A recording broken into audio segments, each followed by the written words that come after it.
मंगळवेढा महामार्गावरील एका पेट्रोल पंपाजवळ चारचाकी वाहनाने अचानक पेट घेतला। या घटनेत कोणतीही जीवितहानी झाली नसली तरी वाहनाचे मोठ्या प्रमाणात नुकसान झाले।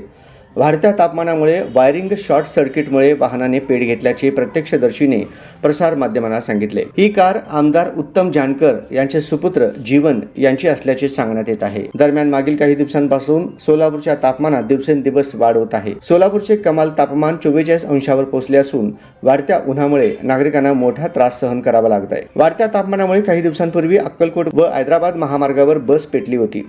एवढेच नव्हे तर बुधवारी नवी पेठेतही दुचाकीने अचानक पेट घेतला होता।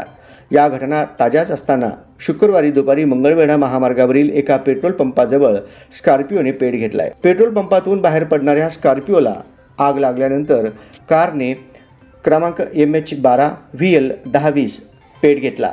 हे वाहन जीवन जानकर राहणार वेळापूर तालुका माळशिरस यांच्या मालकीचे असल्याचे